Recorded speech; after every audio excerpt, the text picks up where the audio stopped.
Beating up over the thing to remember.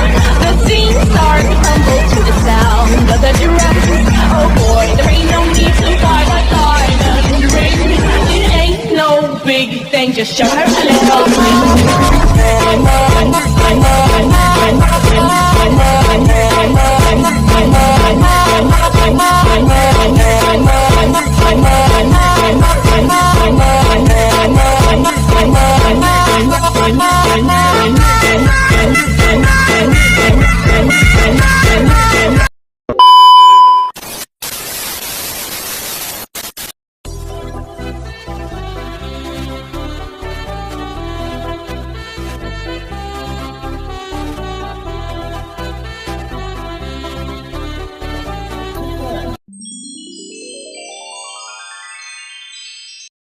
Tujuan pembelajaran pada materi bab 2 kali ini, peserta didik diharapkan mampu menyimak, memahami, mendeskripsikan, menceritakan, bahkan mampu menuliskan teks anekdot.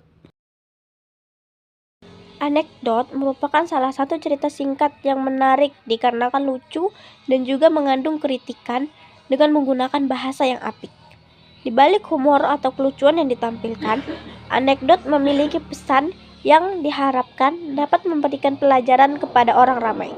Oleh karena itu, isi cerita sebuah anekdot harus mengangkat tema atau masalah yang benar-benar terjadi dan dirasakan oleh para masyarakat.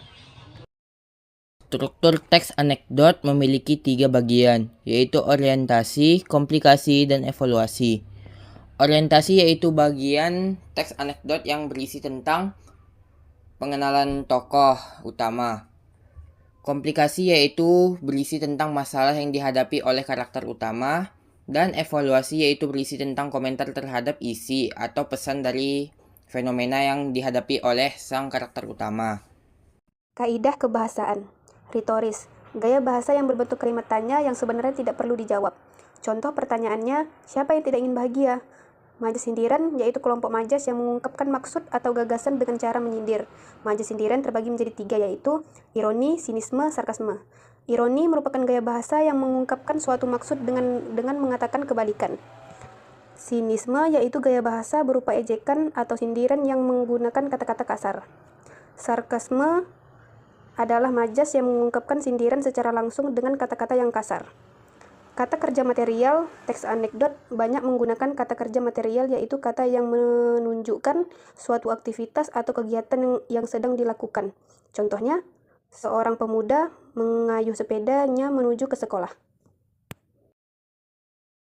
Ciri-ciri teks anekdot yaitu 1. Berupa teks cerita yang berdasarkan imajinasi dan ditambah dengan segala hal yang bersifat nyata. 2. Menyampaikan tokoh yang dekat dengan kehidupan sehari-hari atau juga dengan orang penting. 3. Memiliki sifat humoris dan memberi kritik dengan secara berbeda yaitu sendirian dan hal-hal yang lucu yang tidak disampaikan secara langsung. 4. Terselip kritik atau pesan yang disampaikan secara tidak langsung. Fungsi dan tujuan dari teks anekdot yaitu dapat menghibur pembaca dengan kisah lucu yang disampaikannya. Teks anekdot juga ditujukan untuk mengkritik tokoh publik yang menimbulkan masalah dalam masyarakat. Teks anekdot juga disebutkan sebagai penghibur karena cerita yang disajikannya berupa sindiran yang efisien dan dapat menyampaikan pesan atau mengungkapkan suatu kebenaran dengan sebuah kisah yang dikemas secara singkat. Oke guys, terima kasih telah menikmati.